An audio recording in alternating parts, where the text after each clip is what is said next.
Shalom, shalom à toutes et à tous dans le nom de notre Seigneur Jésus-Christ. Ici c'est le berger James. C'est une grande joie pour moi de partager avec vous en ce moment particulier ce message très important de la part du Seigneur. Tu es richement béni pour l'écoute. Je voudrais vous exhorter sur un message que j'ai intitulé « Des hommes de Dieu ou Dieu homme ». Des hommes de Dieu ou Dieu homme. Nous savons généralement que Dieu parle pas à tout le monde. Bien sûr que tout le monde parle à Dieu. La preuve, étant secoué par l'esclavage en Égypte, Israël a crié à l'Éternel. Mais quand le tour de Dieu est arrivé de parler à Israël, Dieu ne s'est pas adressé à Israël. Dieu a choisi quelqu'un du nom de Moïse pour s'adresser à lui. Ce qui veut dire que tout le monde parle à Dieu, mais Dieu ne parle pas à tout le monde. Et quand nous vérifions cela dans Hébreux chapitre 1, verset 1, la Bible nous dit « Dans le temps passé, de plusieurs manières, Dieu nous a parlé à travers les prophètes. Mais dans ces jours derniers, Dieu nous parle à travers son Fils. » Pourquoi Dieu a choisi dans ces derniers temps à nous parler à travers son Fils? C'est parce que le Fils a une certaine dimension. La Bible dit qu'il est le reflet de la personnalité de Dieu. Alors Dieu cherche un instrument très important. Dieu cherche quelqu'un à atteindre une certaine dimension donnée pour pouvoir passer par lui et s'adresser à la foule. Une autre chose que nous devons savoir est que Jésus n'est pas venu dans ce monde pour sauver les hommes. Non. Mais plutôt Jésus-Christ est venu sauver le monde afin que l'homme retourne à sa position de domination. L'objectif de la venue de Jésus-Christ sur la terre ici, ce n'est pas le salut des hommes. Mais il est venu sauver les hommes, bien sûr, mais pour les amener à l'objectif qui est quoi? Le retour à la domination. Le retour à son trône. Nous devons comprendre quelque chose que le péché que Adam a commis était en deux parties. Premièrement, il a mangé le fruit défendu. C'est le premier péché. Mais secondo, il a fui la présence de Dieu. Il a laissé sa position. C'est pourquoi quand Dieu est revenu, il appelle Adam, Adam, où es-tu? Il a dit, j'ai entendu ta voix, j'ai fui. Cet acte que Adam a posé en quittant le jardin d'Éden et se cacher dans les bois, ce n'était pas un simple acte. Autrement dit, c'est là-bas qu'on parle de la chute. Il a quitté de sa position où il était Dieu, homme sur la terre. Il est descendu à une position, on peut l'appeler homme de Dieu. Il y a une grande différence entre l'homme de Dieu et Dieu homme. L'homme de Dieu, c'est un être humain que Dieu envoie. Mais Dieu homme, c'est la manifestation de Dieu dans une forme humaine. Et c'est ce que Dieu a créé Adam pour être ça. C'est pourquoi dans Genèse chapitre 1, verset 26, il a dit « Créons l'homme à notre image, selon notre ressemblance. » C'est quand il sera créé à l'image de Dieu, selon la ressemblance de Dieu, qu'il aura la capacité maintenant de dominer, afin qu'il puisse dominer. Alors, si l'homme a chuté de la position de domination, c'est-à-dire de la nature de Dieu, à la position de dominer, c'est-à-dire à l'homme naturel, l'homme simple, retourner maintenant à la position de domination exige qu'on puisse retourner à une nature ou à une position spécifique. Nous devons faire maintenant cet effort pour atteindre cette dimension spécifique. Il y a une position qui nous appelle. Chrétien, tu dois comprendre que ce n'est pas la fin de recevoir Jésus-Christ.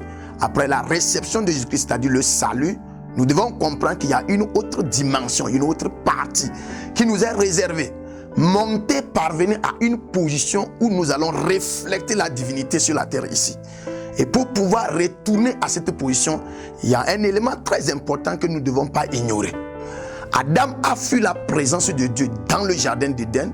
Il s'est retrouvé dans les bois. Alors il a perdu sa nature pour dominer. Alors pour que le second Adam retourne au trône, on doit retourner à la position de Dieu. On doit retourner à la présence de Dieu. On doit chercher à regagner cette position que Adam a perdue. Je voudrais tout simplement t'aider à comprendre le processus par lequel tu pourras retourner à cette position-là. Et le modèle que je voudrais utiliser ici, c'est le modèle de Moïse. La Bible dit que Moïse étant en Égypte, adopté par la fille du prophète, du roi Pharaon, À un moment donné, il a pressenti qu'il faisait partie des Juifs. Alors il a voulu libérer le peuple d'Israël d'une manière humaine. Pourquoi? Parce qu'il était sous forme homme de Dieu. Et puisqu'il a voulu appliquer quelque chose qui est réservé aux dieux pour résoudre un problème, il a eu des problèmes parce que ça l'a coûté la vie. Il a fui Égypte, il est parti à Madian. Alors, Dieu a vu que le problème de Moïse, ce n'est pas la vision. Le destin de Moïse est très bon. Mais la position que Moïse occupe avant de résoudre ou bien avant d'accomplir ce destin, c'est là qu'il y a le problème. Alors Dieu a décidé maintenant de corriger quelque chose dans la vie de Moïse.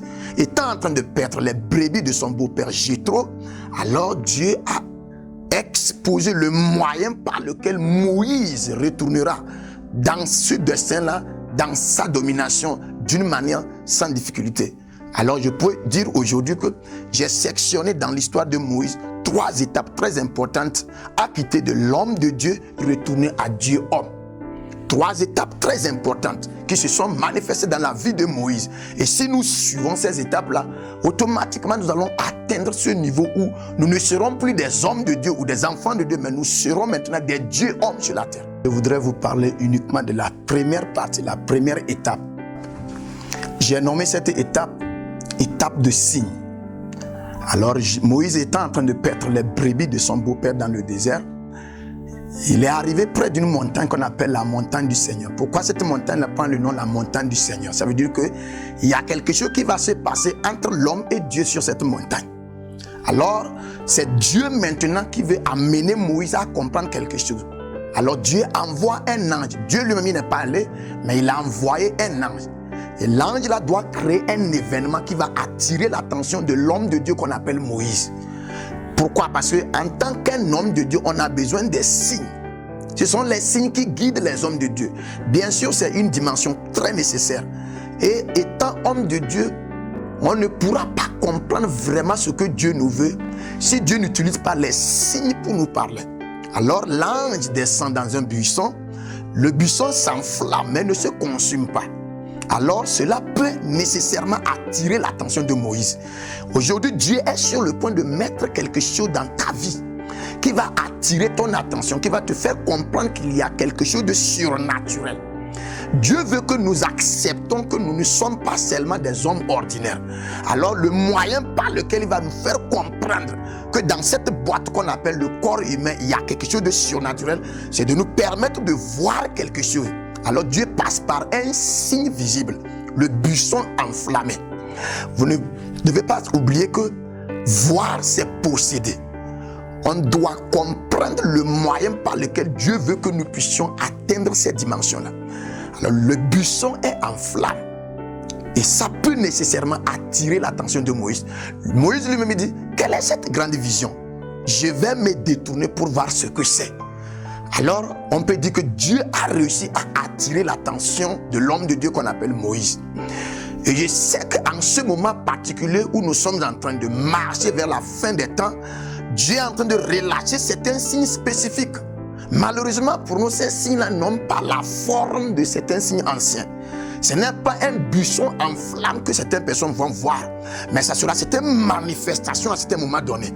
Certaines personnes commencent par pressentir en eux qu'ils ne sont pas nés tout simplement pour vivre une vie ordinaire. Bien sûr que là où ils sont nés, ce qu'ils sont en train de faire n'exprime pas cette extraordinarité, mais ils sentent au fond d'eux qu'ils sont nés pour faire quelque chose. Mon frère, c'est un signe. C'est un signe où Dieu est en train de te faire comprendre quelque chose. Il t'attire vers une dimension donnée. Et ce signe-là, il est accompagné par certaines choses qui ne sont pas Dieu lui-même. Ce n'était pas Dieu qui était dans le buisson, mais c'est l'ange de l'Éternel. Alors parfois, Dieu aussi va utiliser certaines personnes. Dieu peut utiliser certains événements. Dieu peut utiliser certains messages. Et je sais que ce message-là sera un signe pour toi, pour attirer ton attention encore vers Dieu, pour que tu puisses comprendre qu'il y a quelque chose de surnaturel qui est réservé pour toi. Quand le buisson prenait feu et que les feux ne se consumaient pas, Moïse savait qu'il y avait quelque chose de surnaturel là-bas. Aujourd'hui, les signes ne sont pas Dieu. Voilà la raison pour laquelle le buisson n'a pas participer en donnant ses feuilles pour la combustion. Le buisson s'est dressé seulement et le buisson disait en quelque sorte, Dieu manifeste-toi sur moi. À la fin, on ne me donnera pas la gloire parce que ce ne sont pas mes feuilles qui sont en train de brûler, mais c'est seulement purement ta manifestation. Le problème de ces signes, c'est qu'à un moment donné, nous voulons nous tourner seulement vers les signes et laisser Dieu de côté. Et pourtant, Dieu nous envoie des signes pour attirer notre attention, pas sur les signes, mais sur lui-même. Alors ce signe que Moïse a vu, ça l'a amené à se rapprocher de Dieu. L'objectif des signes, c'est très important. Ce n'est pas pour nous dire d'aller commencer le ministère, mais c'est tout simplement nous dire que Dieu veut rentrer en intimité avec nous. Ce signe est très important et je sais que Dieu est sur le point d'exposer ce signe-là dans ta vie. Tu es richement béni pour ce message-là. Nous reviendrons pour des autres suites et tu verras combien Dieu est avec toi en train de travailler. Que la gloire du Seigneur se manifeste dans ta vie afin que tu puisses lire les signes qu'il est en train de t'envoyer. Au nom de Jésus-Christ. Shalom.